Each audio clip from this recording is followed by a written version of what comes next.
Well, good evening, everyone. On behalf of the Invasive Species Awareness Coalition, I'd like to welcome you to our presentation this evening. Thanks to all who came out for the bird walk this afternoon. Timing of the storm was unfortunate, but I understand that Jeremy did an excellent presentation that everyone enjoyed, so thank you.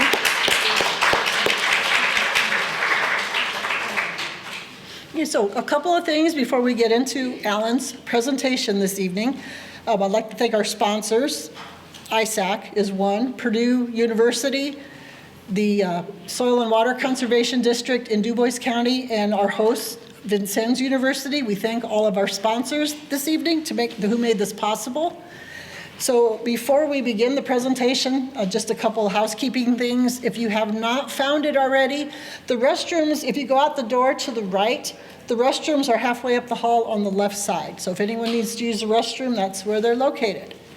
And before we get going with the presentation, I would like to do just a short little bit of information about who ISAC is and why we formed and what we're doing.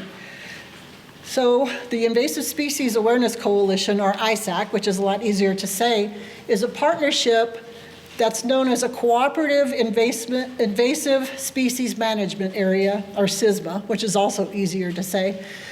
We are focused on Dubois County only, so we focus on working together to mitigate the effects of invasive species in Dubois County.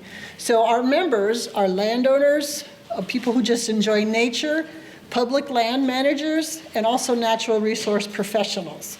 So we all work together on this project, most of us volunteering our time. So we formed in 2015, and we focus on identification of invasive species, public awareness, making the public aware of what invasive species are, mapping the locations, and then the eradication of invasive species in Dubois County. So we operate as a committee of the Dubois County Soil and Water Conservation District. We are very grateful for their support. You probably saw Corbin Schnell and Veronica Helming. They were doing the food, but they're in the back of the room. We thank them for their support. I would also like to recognize the members of the Invasive Species Awareness Coalition. Some of us have been around for 10 years, and could all the members please stand just to be recognized as well? Come on, Carla. Carla, Ron, Doug, Sister Jean, there we go. Yeah, thank you to all of you for your hard work too. So now I have a question for you. Do you know what an invasive species is? Can anyone tell me what one is? Either name a species or explain what they are. Nobody wants, oh, we have a volunteer. It's like a plant that takes over. Exactly right. She said it's a plant that takes over. So we recently had many of these invasive species blooming all around the county. Did any of you see the calorie pear over the past couple weeks? It was hard to miss. Yeah. And I borrowed these photos from the SWCD, but anywhere you went in the county, you just were overwhelmed by all these white blossoms. And that is an invasive species. It started in landscaping plants, and it has escaped. So every year, more and more of them are showing up all across the landscape in fence rows, along roadsides, and you can see that they are spreading. And if you look again next year, there will be even more of them. So an invasive species is a species that is not native to our area. And I should take a step back. An alien invasive is a species not native to our area. So these invasive species are not native, and then they are introduced to the area. And as a rule, they leaf out sooner. They're very prolific flowerers, and they reproduce very readily. So they green up in the spring before any of our native plants do, and they will stay green well into the fall, into November, sometimes even to December. So our native plants have already gone to sleep for the winter, but these plants are still out there with green leaves, photosynthesizing and building up reserves in the soil. So they are very hardy. They tend to take over areas. They will smother out the native plants. So what we'll wind up with in these areas is just areas that are all invasive. There will not be native plants because it will all be smothered out by the invasive. And the wildlife, the birds and the wildlife, they are the ones who will suffer for this because they rely on native plants for their feed, their food source, for their shelter. So if we have invasive plants taking over and eliminating the native plants, we will lose, and we have been losing, our birds, our wildlife. So it is really important to take care of the invasive species. So we do many activities throughout the course of the year. We've had a very successful campaign using billboards. We had one for cattle repair. We also have the one for the burning bush, which is also invasive. We do a prairie walk at the parklands every year. Ron Rathfon, one of our members, he's the extension forester at Purdue. He does annual trainings for landowners. We do tables at events such as the Jasper Home Expo and other events in the area. And one picture I wanted to showcase is kids can help us too. It is not hard when we have a weed wrangle to get out there, and kids are great volunteers. And we have a group of volunteers in the room who are typically along with us at all of our weed wrangles. So we have many events planned for this year. And I didn't bring my sheet with me, but Carla had, there's sheets out on the table out front on the ISAC table. Our next meeting is what month are we in? Our next meeting is May 13th. We'll be meeting at the fairgrounds. Prior to the meeting though, we'll be walking around and looking at native plants, and we'll be looking at if there's any invasives there. We'll just be learning to identify the plants. So that's May 13th. At 6 p.m., they're nodding their heads, at the county park, which is behind the fairgrounds. Everybody is welcome to come out and join us and walk around and look at the plants. There is a weed wrangle coming up at Ferdinand State Forest, and Carla will have to tell me the date on that. April 23rd from 4 to 7. Okay, so the weed wrangle at Ferdinand, there's a postcard out there, April 23rd, 4 to 7 p.m., Ferdinand State Forest. So that's the event that is very simple. We'll be focusing on garlic mustard, which is very easy to pull. So join us. We would appreciate support and help in our efforts.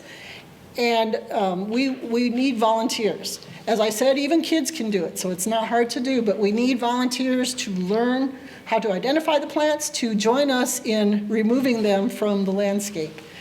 So we encourage you to speak to one of us if you're not already a member, and join our efforts.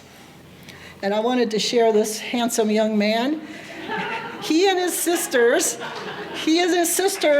appear at all of our events, and he's actually here with us this evening.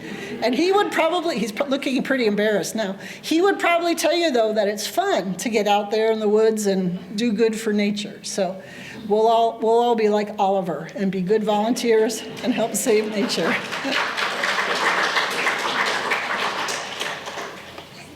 Okay, again, if we have any questions, or if you have any questions about who we are, what we're doing, speak to one of the members and join us on May 13th. And at this time, then, I would like to introduce our presenter for the evening, Allen Pursell. He is the Director of Forest Programs for the Sam Shine Foundation. He holds a master's degree in forest ecology from Purdue University and previously worked for over 25 years for the Nature Conservancy in Indiana, most recently as Director of Forest Conservation. He's a member of the Advisory Council of the Hardwood Tree Improvement and Regeneration Center at Purdue University, and he's also on the management board of the Central Hardwoods Joint Venture, which is a formal partnership for migratory bird conservation. So without any further ado, I will introduce Allen. All right, thank you, Judy. Well, thank you everyone for inviting me here tonight to speak. What I want to share with you tonight began for me over a decade ago. And it resulted from when I was at the Nature Conservancy, and the Nature Conservancy came out and took a position in favor of some of the management that was going on the National Forest and the state forests. And that was controversial, of course. So as the director of forest conservation, I would get the phone calls from members and others who were upset about us taking that position, and I was happy to talk to people. And so I would often hear from them that we needed more old-growth forest. And I don't object to the idea. The idea makes sense to me. But I would question, why do you think we need more old-growth forest?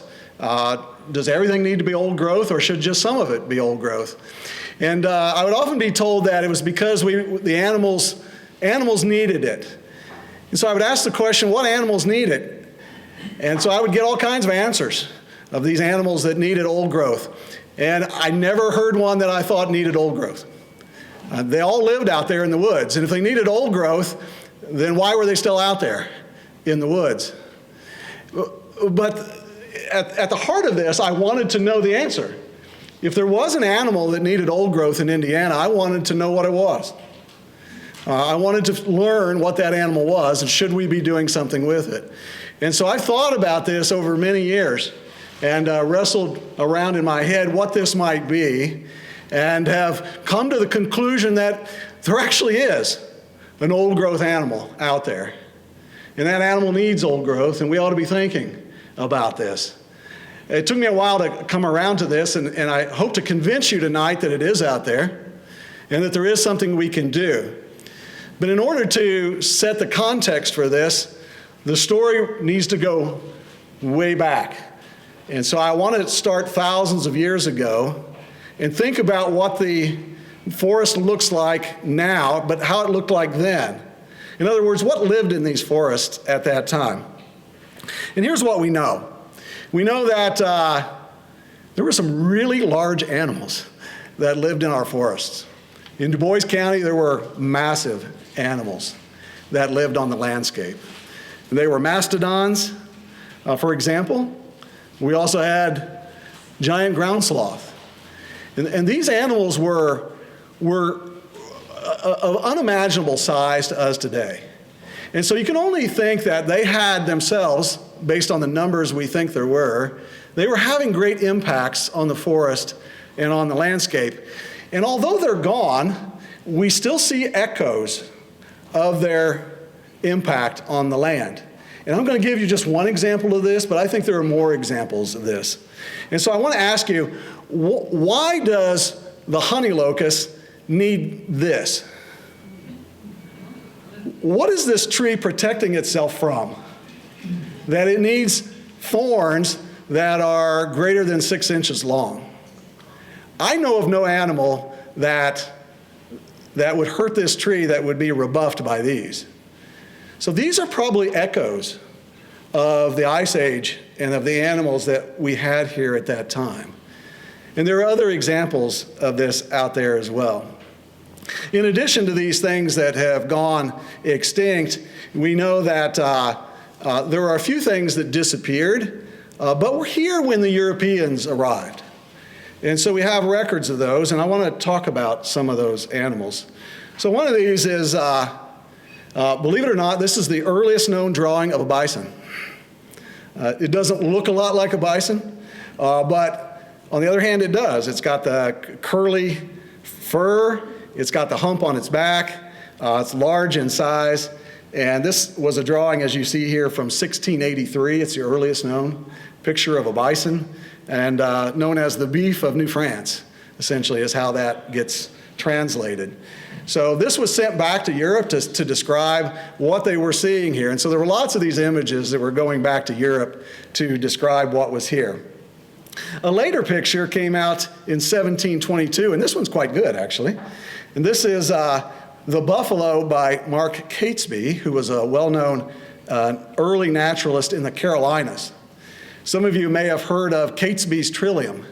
There's a plant that grows in the Smoky Mountains and the Appalachians known as Catesby's trillium. And Mark Catesby drew these images and wrote about the things that he saw. And so this was a pretty good image of it. But the point here is that in 1722, Mark Catesby saw bison in South Carolina. They were there, okay? And they were throughout the eastern United States. It is thought that they ranged from as far north as New York and possibly as far south into the Florida Panhandle, because there are records of the early Spanish explorers thinking that they saw bison as well, and they recorded this. Daniel Boone in 1769 said, "The buffaloes were more frequent than I have seen cattle in the settlements, browsing on the leaves of the cane or cropping the herbage of those extensive plains, fearless because ignorant of the violence of man. Sometimes we saw hundreds in a drove, and the numbers about the salt springs were amazing." Now, I'm going to have to read accounts for you because there were no cameras at this time. All we have are the drawings and the written accounts of these early explorers. So you'll have to stick with me as we read these, but they're really important because of the clues that they reveal to us.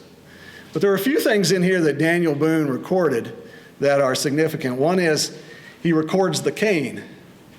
The cane is the switch cane. And there were the great cane breaks of the Southeast, what were known as the cane breaks. Even Indiana had cane breaks in the southeastern part of the state. There are records of an extensive cane break in Posey County that probably was 11,000 acres in size, based on the records of the early surveyors. And it was just thick native bamboo, is essentially what it was, of that size. And so the bison loved these things. But we know that they moved between the salt licks as well. And there was an annual migration that happened when they moved from Kentucky back through Indiana and into Illinois. But it wasn't a single migration. It was more of a braided trail. And just for interest here, this is the only known image of Daniel Boone that is full length. There are no other images of him that are known this way. And this was actually published for the first time 2 weeks after his death. So this is probably the last image of him that was taken during his life. And notice he's holding a hat and not a coonskin cap, okay? There are no pictures of him ever holding a coonskin cap, okay? He always wore a hat, okay? This is the earliest known photo of a remnant buffalo trace. So this is what it looked like. It was essentially a paved road, so to speak. It was beaten down. This is to the Blue Lick in Kentucky. And you can see that it's relatively wide and that the woods is somewhat open around it. And these led from lick to lick, and we know that the early settlers used these as traces. They used these as pathways to get from place to place because the pathway was already in existence. But here's what I want you to think about, and that is that these traces were not just made by bison. The bison were probably following the pathways of the Pleistocene animals. They were following Ice Age mammals that had already made these paths. They needed salt as well. And so the mastodons, we can imagine, used that same pathway that I just showed you. And bison were just following in their paths over thousands of years, going from lick to lick. This is a really early map that was drawn. I say early, it was probably a mid-20th century. But it shows the buffalo trace crossing in Louisville at the falls of the Ohio. And it crosses into Clarksville, turns, crosses Silver Creek, and goes into New Albany. And as it exits the town of New Albany there, it begins to climb the knobs. And there are clear records of the bison and the buffalo trace climbing the knobs and getting up on top before they crossed southern Indiana. So you see it here following what is known as the Old Vincennes Road. And why is it known as the Old Vincennes Road? Because people took the buffalo trace to get to Vincennes. It was the easiest path for them to follow. People often say that Highway 150 follows the buffalo trace. Well, it does pretty close. It doesn't exactly, it shadows it. And you can see it here as it kind of braids its way across Harrison County. And so they came up the knobs. It crossed what were known as the Barrens. And I'm going to come back to the Barrens in a minute. But there were extensive grasslands in this part of the state.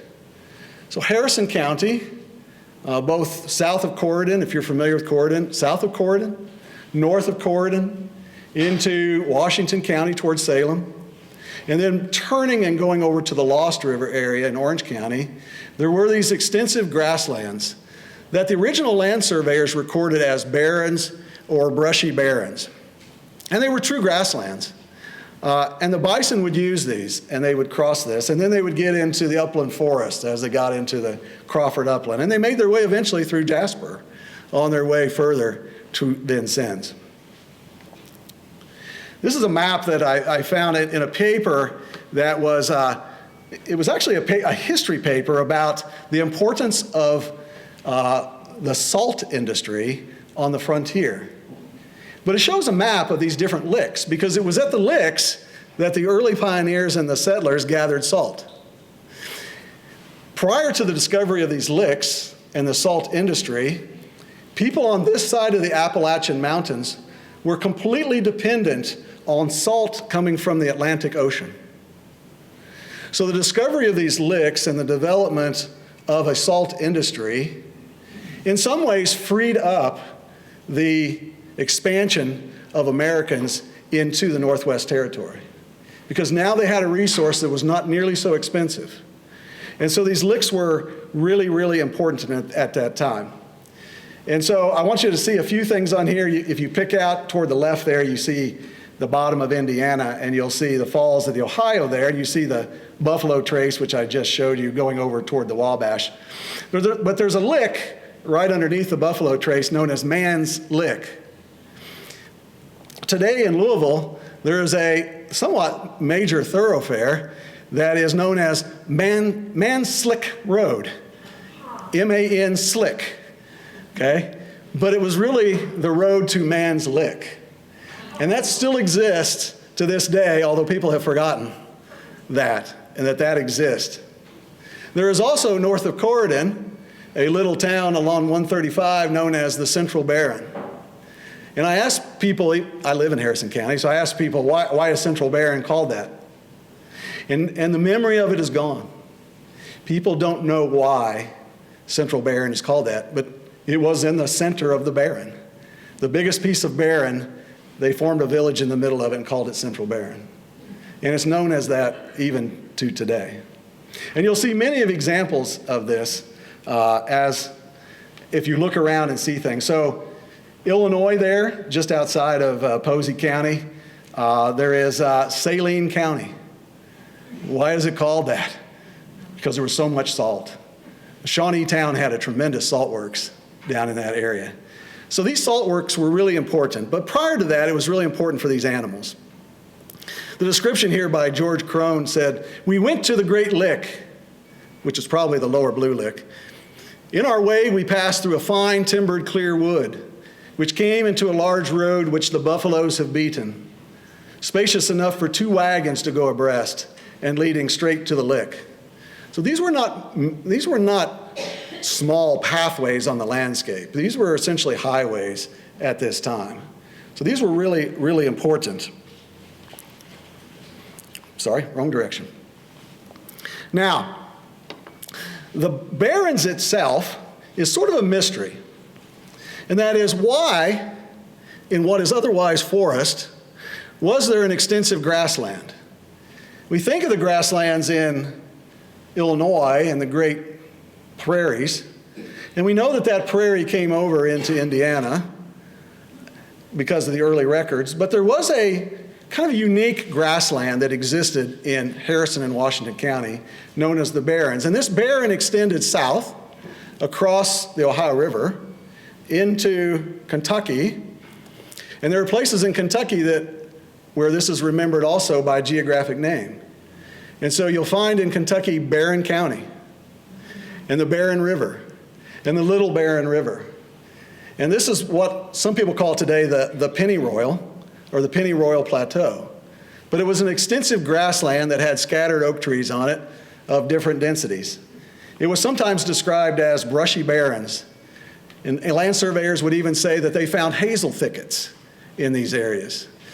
All of these things indicated to us that, not unlike the Great Prairie, that fire probably played an important role, and that fire was what drove these grasslands. And so what happened on the barren, though, was somewhat unique in that the barrens overlie the Mitchell-Karst Plain, exactly in those three counties, where there are very few surface streams. All of it is sinkholes. All the drainage is underground. So when fires got started, fires would just burn. There was no linear feature to stop the fire, no fire break.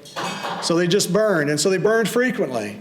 And so these areas burned over and over. And we know that if an area burns enough, essentially a grassland will form. And so this tells us that fire was probably an important part of this landscape.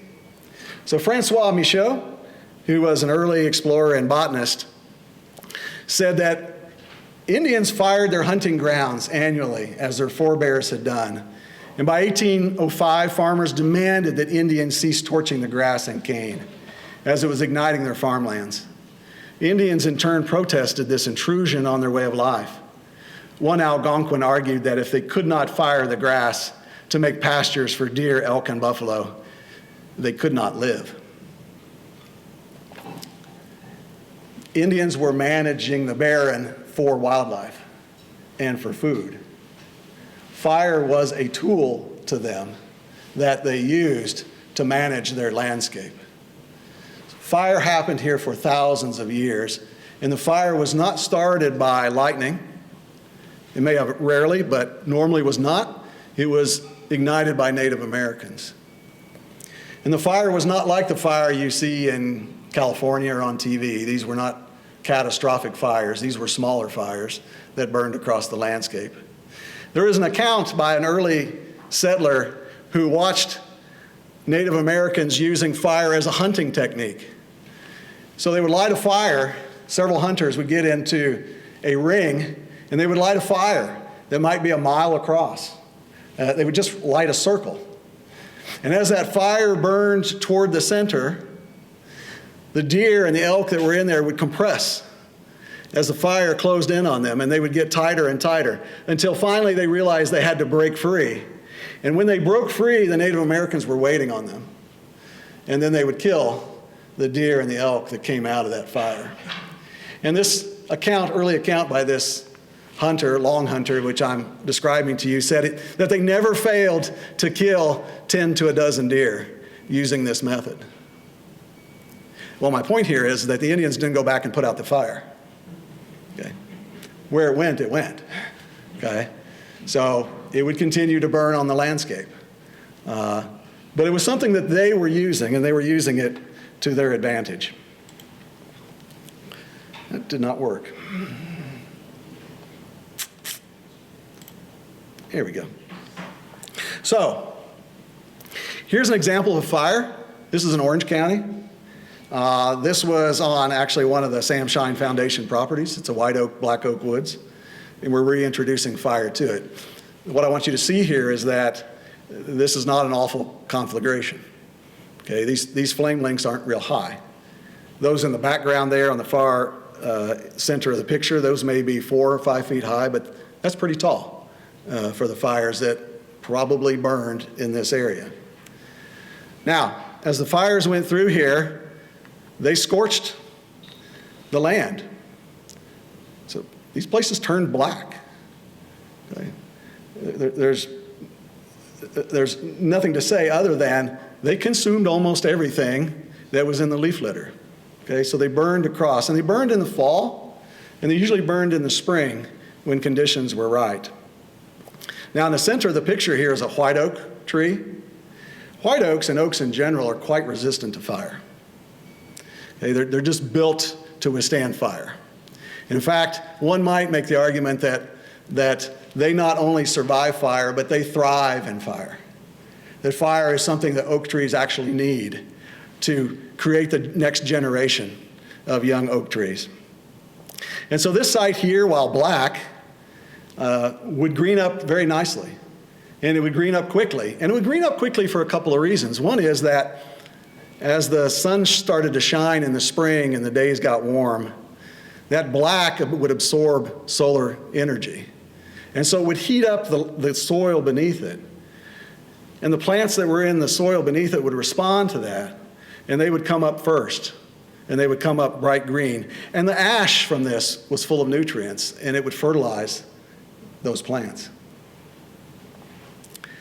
Native Americans knew this, and so they practiced something known as pyrrhic herbivory, and that is, light the fire, make it green, and the animals will come. Because the animals would come to where the vegetation was brightly green and most tender and nutritious. So they would attract them to these areas, and they would hunt these areas. So they knew they could draw them in by using fire. Now, there was an interesting paper here that was published, and I know you can't read this, so I'm going to summarize it here for you. But there was a paper that was published about 20 years ago. There was a study on the southern part of the Hoosier National Forest in an area that is called the Barrens. This was at a place called Boone Creek Barrens near Oriole in Crawford County. And I want to summarize the study here, which was called Fire and Human History of a Barren Forest Mosaic in Southern Indiana. And these are some of the key points. So they sampled 27 post oak trees. Now, post oak is not a common thing we see out there. You can find them, but they're usually on extremely dry sites, or they're in the barrens. Okay, they're native to there. And they don't get to be huge trees. They stay relatively modest in their stature and their size. When they cut into these trees and cored into them, they found fire scars that dated back to 1656. Well, first, who even knew we had trees that dated back to 1656? Okay, but we did. We had trees on the Hoosier National Forest that dated back that far. The average fire scar interval was 8 to 9 years. So from 1656 up until 2003, the average fire scar was 8 to 9 years apart. That is a lot of fire on the landscape. And those were fires hot enough to make a fire scar. There may have been fires that were not hot enough to scar the tree. So there may have been even more fire than what the scars would tell us. The fires did not seem to relate to drought conditions. So dendrochronologists who study tree rings could not correlate this to droughty conditions. There were not unusual droughts happening at the time that these fires occurred. But what this did correlate to was Native American migration and European settlement. In other words, at the time that Native Americans were here, there were frequent fire scars. And then there was the transition period where Native Americans were pushed out of Indiana, but the Europeans had not yet settled the area. And so there was a gap when there was no fire scars on these trees. But once the Europeans came, they started using fire again, and the fire scars started to reappear. So this ties to, again, human use of fire and not lightning strike. Mr. Bourne here wrote on his journey across the prairies and barrens of the West. He said, "I think it must be evident to everyone who will view the barrens attentively that their present condition was caused by fires, which have consumed the trees and acorns from which they grow. Because many of the trees that are standing are partially burnt, and almost every one that is lying down has been burnt more or less." That's from 1820. So Indiana has just become a state, really hasn't been settled yet, but they're seeing these fires, they're witnessing these fires as they travel through southern Indiana. The fires in the barrens are generally kindled by the Indians for the convenience of traveling over the smooth surface, to enable them to approach game without noise, and also to ensure a good crop of grass for the next summer. Okay. They burn to encourage green growth the next summer. Fire was a tool that they used with great effect. So here's the woods that I know am familiar with in Washington County, outside of Salem. And this woods has been burned now twice. I think it was burned here twice over the period of 10 years. And you can see what's happening here, in that the woods is starting to become more open. You can see the fire scars. You can see it on the smaller tree here on the on the near left, or near right. And you can see what the early traveler here described as trees that were on the ground black and being burned. So we're seeing the very same thing that he described here. And this woods is, with only just 2 fires, is starting to really open up. Now, one of the effects of this is that I've known this woods for a very long time. And once the fires began to be used by the managers in this woods, red-headed woodpeckers moved in. I had never seen red-headed woodpeckers in this woods until fire began to be used. And we think that there are certain groups of birds that benefit from the use of fire. And a couple of those would be, and I'm not going to go into all of them, but one of them would be red-headed woodpeckers. So here's why.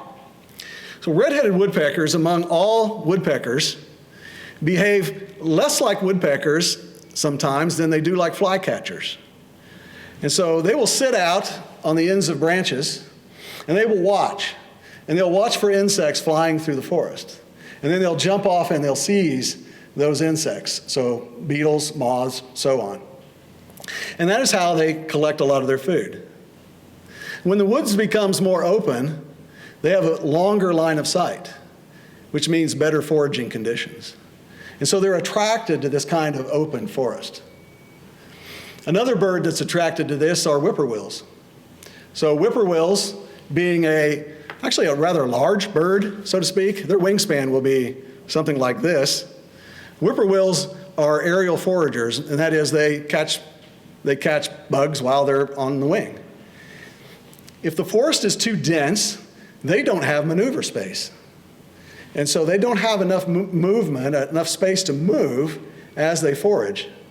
They also, because they forage at night, their eyes are so sensitive that they are foraging just on the light of the stars or the moon that is shining. If the canopy is too dense and they don't have enough light, they can't see the food they're trying to capture. So they benefit from forests that have been burned. And these are just 2 examples of birds that we know that benefit from fire. This was the barren that was described earlier, where the samples were taken to get all the fire scars that were in that study. And you can see how open this is. These are post oaks.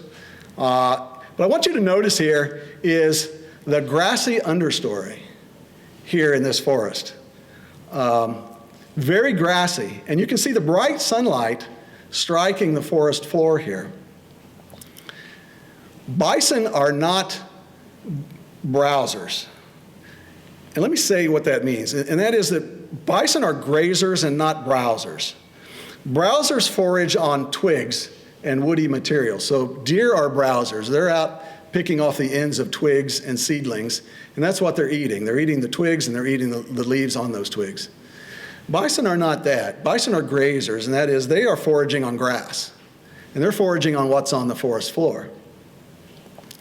We know that if the forest gets to be too dense, that it's the grasses and the sedges and other herbaceous things that start to drop out. They start to disappear. So the bison needed places like this to forage as they migrated. They needed these open woods to get food that they needed as they traveled across the landscape. And it's not hard, at least in my mind, to picture there some bison amongst those trees grazing on those grasses. It would have been a marvelous thing to have witnessed at the time. These are sedges, so the forest was probably full of these and woodland grasses. Even today, we know that in woods that are opened up by fire, these things respond very, very nicely. So these are the things that we end up losing if we don't keep the forest somewhat open, and that is we don't need all the forest open, but we need the forest generally open so that sunlight is getting to the forest floor. Now back to the bison here. Of course, it's a sad story in the end, and that is by 1810, bison were essentially gone east of the Mississippi River. So the bison that Mark Catesby saw in the Carolinas in 1722, gone by 1760. So essentially 35 years later, gone from the Carolinas. And then by 1810, they were gone. Except that one of the last bison killed east of the Mississippi was killed not far from here. In 1830, near French Lick, is the last report of a bison being killed in Indiana. Still, by 1830, they were gone. Most of the early settlers in Indiana never saw a bison. Never saw it. They were gone by then. But they're not the only thing that we lost. By the autumn of 1813, I left my house at Henderson on the banks of the Ohio, and on my way to Louisville, in passing over the barrens, a few miles beyond Hardinsburg, I observed the pigeons flying from northeast to southwest in greater numbers than I thought I had ever seen them before. And I traveled on and still met more the farther I proceeded. The air was literally filled with pigeons. The light of noonday was obscured as by an eclipse. John James Audubon. We lost the passenger pigeon. And that's a well-known story that the passenger pigeons were tremendously numerous at one time, but disappeared. And this is John James Audubon's painting of the passenger pigeons here on the right. Chief Simon Pokagon in 1850 recorded, "I was startled by hearing a gurgling, rumbling sound as though an army of horses laden with sleigh bells was advancing through the deep forest toward me. And I beheld moving toward me in an unbroken front millions of pigeons, the first I had seen that season. They passed like a cloud through the branches of the high trees, through the underbrush and over the ground. And they fluttered all about me, alighting on my head and shoulders gently." This would have been another marvelous thing to have experienced. So imagine so many birds in the forest that they were moving through like this. And it is thought that they fed something like in a rolling motion.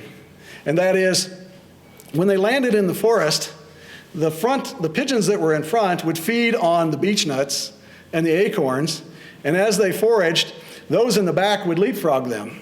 So they would just keep leapfrogging each other, and they would end up essentially rolling through the woods, sucking up every acorn and beech nut they could find. So it would have been an incredible thing to watch. You can actually see starlings forage like this sometimes if you watch them in the grass.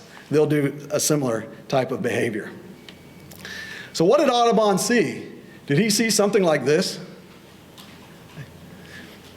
Maybe so. Maybe these great, huge numbers of passenger pigeons were passing over. That took not only a day, but more than one day, according to what Audubon himself saw. Caleb Towns, while traveling along the Buffalo Trace in Indiana, wrote, "The first and second day's travel, about 60 miles, was through beechwood, and the number of quantity of pigeons were beyond all credibility. A place called emphatically the Pigeon Roost, where these birds retire from the severity of the northern winters, cannot be described, nor obtain belief were it described.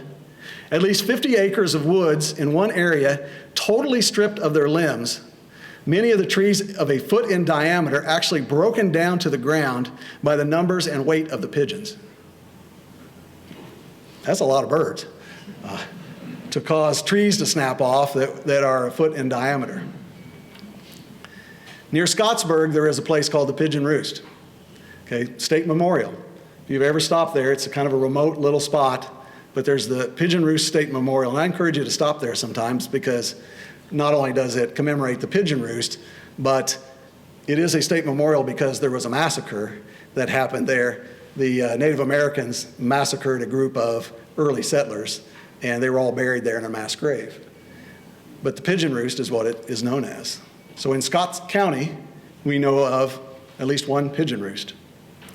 "The destruction of the timber is inconceivable," he said, "and it is very extraordinary that they ever winter retire here, making a havoc in the timber that cannot be credited and covering the ground with their droppings 12 to 18 inches deep."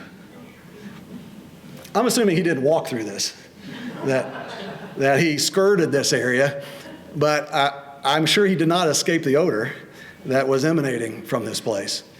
So imagine what's happening here. And that these are actually stand replacing events. These pigeons are replacing whole stands of forest.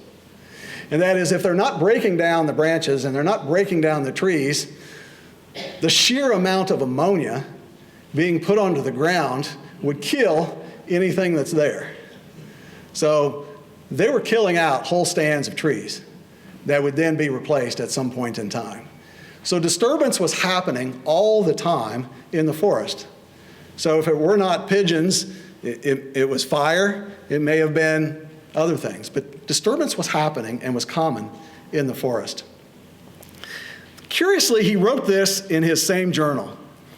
The parakeet is also in considerable abundance and extremely troublesome and injurious to the farmer, destroying his corn and fruit of all kinds. They will sometimes sweep a whole orchard of the fruit, not merely by eating, but by biting the fruit and cutting the stem. Most people know about the passenger pigeon, but most people have forgotten that we had a native parrot that lived in this state, a native parakeet known as the Carolina parakeet. This would have been crazy to have seen this thing, but we had native parrots that lived here, and he wrote about this here. This is what they looked like. So these lived in Indiana, and it's clearly recorded that they were here. Caleb Towns there just wrote that he was talking about the parakeet. Look at this painting here. This is John James Audubon's painting of the Carolina parakeet. Can you tell there what they're eating?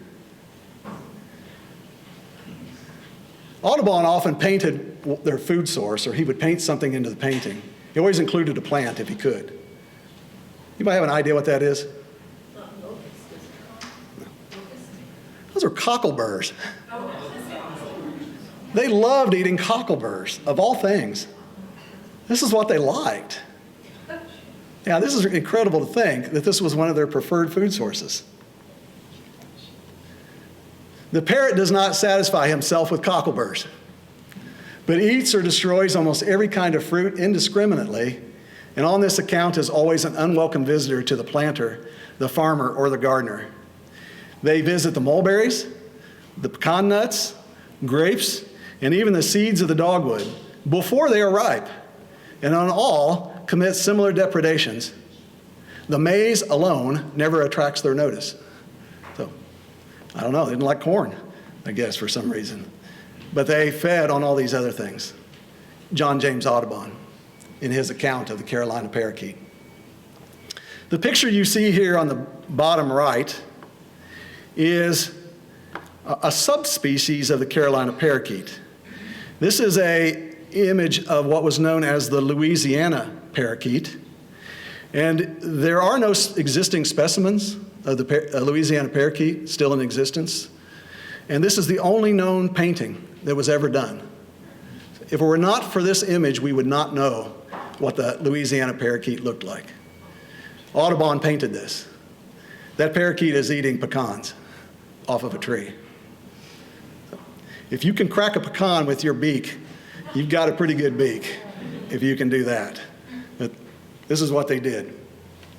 The last captive Carolina parakeet, whose name was Incas, died at the Cincinnati Zoo on February the 21st, 1918, in the same cage as Martha, the last passenger pigeon, which died in 1914. So within a 4-year period of time, we lost the Carolina parakeet and we lost the passenger pigeon. It happened suddenly.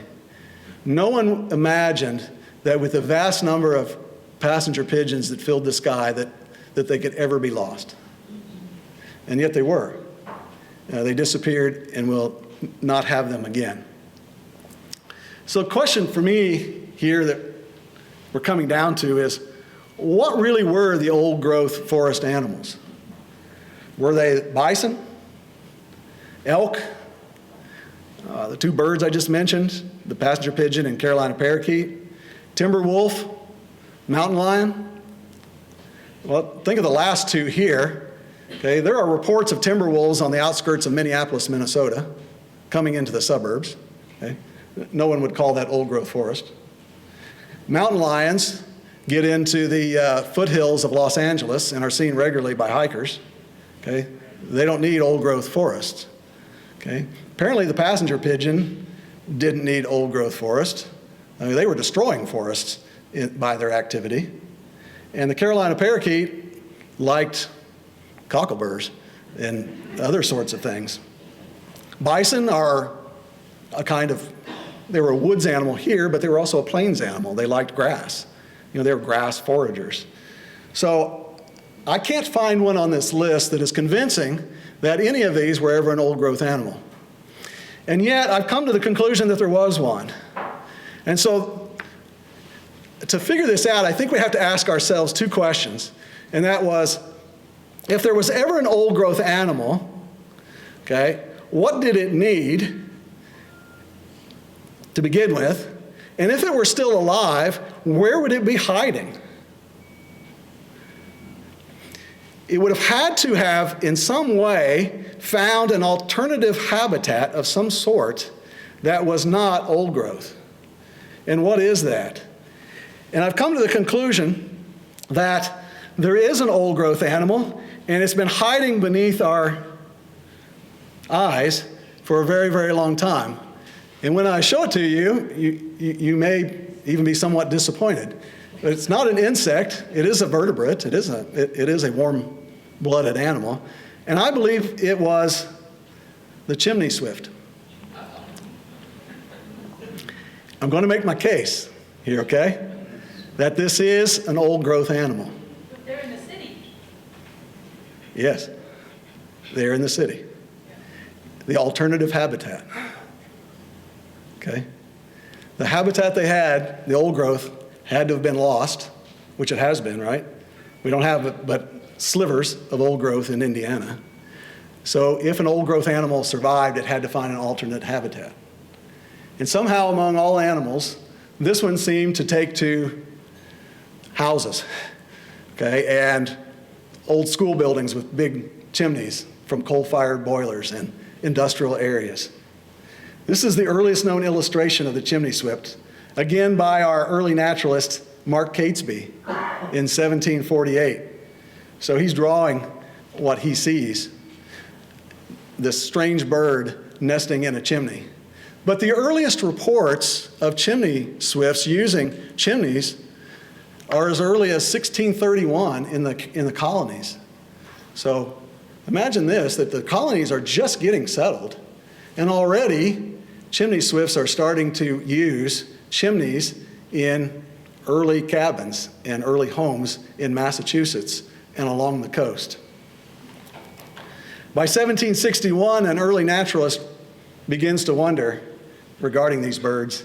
As they build their nests in chimneys only, and it is well known that the Indians have not so much as a hearth made of masonry, much less a chimney, but make their fires on the ground in their huts, it is a natural question to ask, where did the swallows build their nests before the European came and made their house with chimneys? It is probably that they formerly made them in great hollow trees. They're not even seeing, at this point in time, 1761, they're not seeing chimney swifts in the forest. They're not even seeing them use the forest. They're perplexed as to where this thing actually nests. So I searched the records, because if what I say is true, then there should be essentially only a handful of records that say we found these in the woods today, right? Because if it was old growth and the old growth is gone, then they shouldn't be found out in the woods we have today. So I looked up the records, and the records show that since 1900, there are fewer than 100 verified cases of chimney swifts using the forest. Imagine that. In over a century, there are less than just over 100 verified reports. These are the only two photographs I could find of chimney swift nests in North America of some recency. So these are both in Arkansas on one of the national wildlife refuges. And you see here on the left, there's a huge tupelo tree there. And you can see the split in it, which we can imagine pretty easily. Probably that tree is hollow. And so they are using this as they would a chimney. And on the right there is a bald cypress tree. And you can see that based on the arrow there, the hollowness of that tree as well, and was being used. So they are rarely found. In fact, they are found in the forest now so rarely that if you were to find one nesting in the forest, you could get the record published. It is that unusual. It would be remarkable to find this. So this is a picture that I found also. This is actually out west. This is in the Pacific Northwest. This is a fir tree that the diameter of it was over 40 inches in diameter. And this is not the chimney swift, but this is called Bose swift. And the swift here is very similar to chimney swift. And they're using, again, you see a tree with the top broken out of it and the swifts going down into it. This was published because it was so unusual. Even for this swift to be seen using a tree in the forest was extremely unusual. And the record of this got published. It was so unusual. So I found this. I began to think, gosh, so what in the forest today would they use? So I've started looking around, and I found this tree in Monroe County when I was walking through the woods one day. It's a big black oak, and you see the top of it busted out. And I walked around the other side of it, and it was hollow. And I began to think, is this the kind of tree that a chimney swift might use? Problem is, they might not be able to spot it. It's thought that just like the chimneys on houses and the chimneys on schools and stuff, that they have to stick out above their surroundings. So not only does it have to be broken off and be hollow, but it has to stick up above everything else or they won't notice it. I don't know if a tree like this would work. Maybe if the trees around it were cut down and they could spot this, they might use it. I'm not sure. The issue with chimney swifts is that they are now part of a group of what's known as common but steeply declining birds. They are disappearing. Okay, we are losing chimney swifts at a rapid pace. And they're disappearing because all the old smokestacks and big industrial chimneys are being torn down. Nobody's building new ones. Okay, most houses don't have chimneys on them anymore, and if they do, they usually have chimney caps on them, and so the swifts can't find them. And so we are losing their habitat. And if it's true what I'm saying, that there's no place for them to go, because they can't go back to the forest, then will we lose this bird? And this is something I think we've got to think about, because it may be the actual last old-growth animal of Indiana. And it's something I think we need to think about. Since 1970, 67% of chimney swifts have disappeared. So we only have 1/3 of the number of chimney swifts now that we had in 1970. And that urgency/half-life, it just means 27 years from now, we'll have half as many as we've got today, based on the disappearance of them. So they're disappearing at a pretty fast pace. So I'm going to recommend a few things here that I think are possibilities for us to think about. One is that we need to think about, forest managers like myself, need to think about leaving living dominant trees that have high broken tops. Okay. Those would often be culled or not thought of, or just they wouldn't be important to us. But maybe they are important. And if they have a high broken top, we need to identify those and start thinking about them. Fire in a forest may be useful if it is allowed to burn out the center of a large tree, essentially creating a chimney. And so right now, fire regulations say that you have to put out the fire at the end of the day in a prescribed fire. But what if that fire was allowed to burn inside of a hollow tree and it created essentially a chimney that chimney swifts could use someday? And communities should make efforts to retain some of the last chimneys still being used by chimney swifts. So we need to identify those that are still essential, and let's do what we can to at least protect some of these large chimneys that are being used by chimney swifts. I want to close with this. This article was sent to me by Mike Spalding, who is a forester. And he said he thought I'd be interested in this. And what I want to point out here is that this is an announcement from the Kankakee Valley Post, December 3rd, 1948, announcing the creation of what would become the Willow Slough Fish and Wildlife Area in northwest Indiana.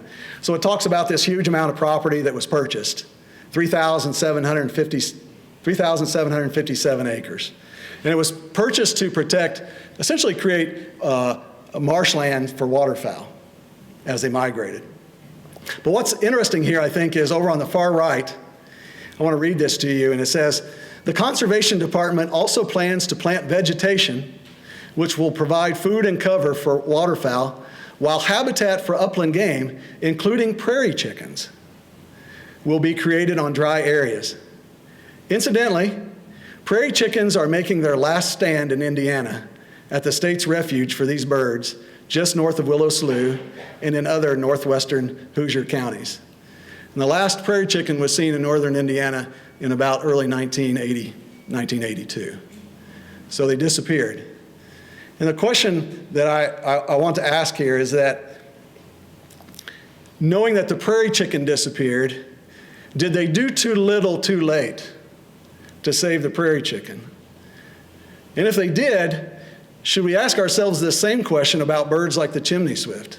And that is, we still have a chance to save the chimney swift, but will we do too little too late?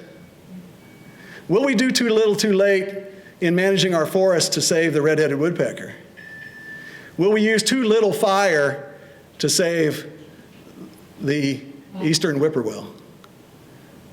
We need to be thinking about these birds while we still have a chance. And while we still have a chance, and I think we still have hope. And so this is what this is a story about.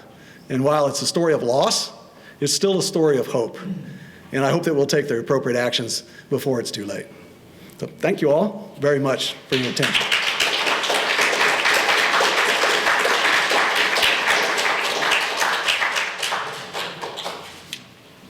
I could take a question or two. They've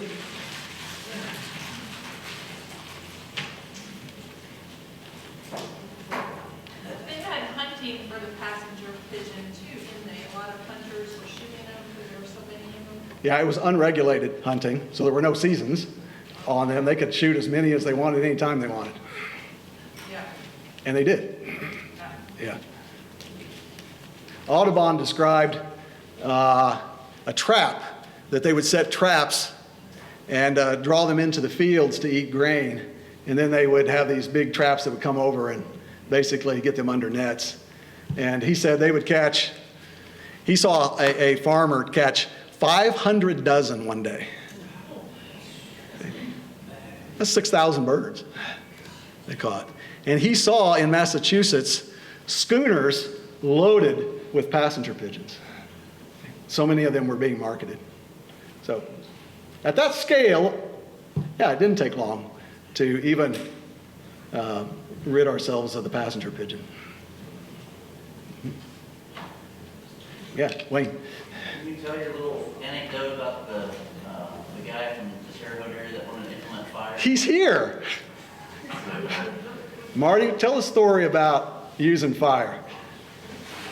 This is Marty Jones. Marty is with the Wabash Land Conservancy in West Central Indiana, headquartered out of Terre Haute. And so I gave a presentation on managing forests for birds where he was in attendance. Yeah, just real briefly, I can tell a long story, but I'll tell a short story. I got a call from my wife. I work at a town line. We're both birders, and she called me saying we had a whippoorwill on our property, and which, if you know our area, it's probably similar down here. Whippoorwills are virtually extirpated from Vigo County. But we had a whippoorwill in our yard, and I could hear it over the phone. And I just thought, oh, it was just a coincidence. And a pair was there, and I was fortunate it stuck around for 2 weeks. And I believe it was about this time of year, in April. And, but I didn't think, I just thought it was just a coincidence. Then I met Allen, and, he started talking about his program, about how to manage forest for birds. And I had burned my woods, a prescribed burn, in that area where the 2 whippoorwills were. And to me, it's without a doubt, I would have never had whippoorwills on my property, even though it was briefly, if it wasn't for doing that little prescribed burn that I did. And I haven't told you this, Alan, but just a few days ago, we had a whippoorwill again, but it was just one morning. And I mean, there's no reports of whippoorwills anywhere around us, except maybe over Clay County, about 15 miles away. So. It's fireworks, I guess. Huh? Fireworks. I believe it. Did you burn that woods by yourself? Well, that's the long story.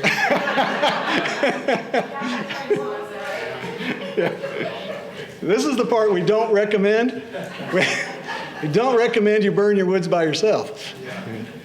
I have taken some classes, but still.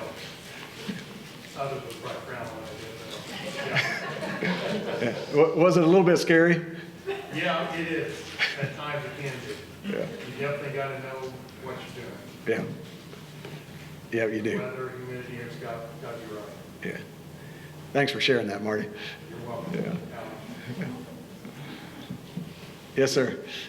So, just the question is, if you're afraid to burn, like we probably should be, because this is not, it's exciting in a bad way. Would mowing accomplish some of the same thing by just removing the leaves and exposing the soil? Would it even halfway be similar to burning? Yeah, I'm going to ask Ron to address this. Ron, you've thought about such things more than I have, about managing with fire and other methods in the woods. Can you address this at all?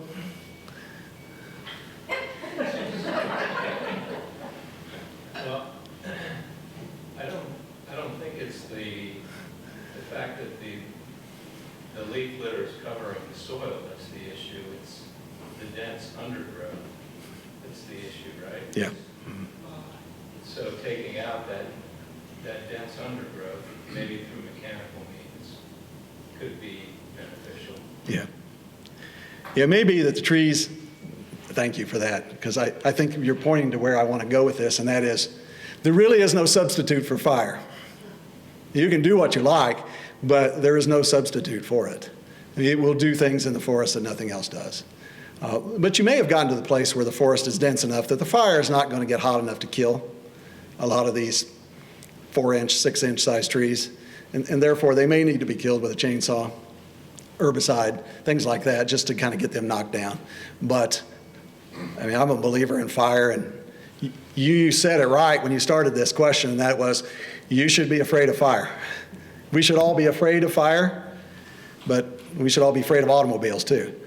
Yet we use them because they are useful.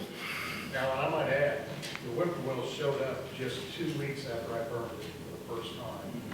And it had a lot of Asian bush honeysuckle. I cleared that out prior to the burn, so it was relatively open woods. Okay.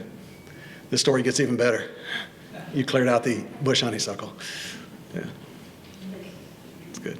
Carla, did you have a question? I just wanted to mention that we do have a flyer out there. Ron is actually doing a prescribed fire field tour for landowners on a Tuesday evening at SciPac later this month. So we do have those out there. If anybody's interested. Since Alan's been talking about fire. Could you share a little bit about the Sam Shine Foundation? Yes. Real briefly, if you're wanting to know a little bit about the Sam Shine Foundation. Sam Shine was an industrialist in New Albany who made a fortune making electronic connectors. So if you know the little HDMI cords that you plug things into your computer or TV, he had a business making those that became industrial in size. They are worldwide at this point. Sam passed away right before COVID, just of old age. But Sam, deep in his heart, was a conservationist. And he especially loved the memory of quail when he was a kid in the farms and in the fence rows, and he would hunt those. And even though by the time he died, his ankles had pretty much given out, he never was without a hunting dog. So he had a hunting dog to the day that he died. But Sam liked protecting land, especially, and protecting habitat. And to demonstrate to you just how much he liked protecting land, when the St. Joe Paper Company in Florida was selling off all of their holdings that eventually would go into development, he hated to see that happen, and so he negotiated to buy a piece of ground from them next to the St. Mark's National Wildlife Refuge.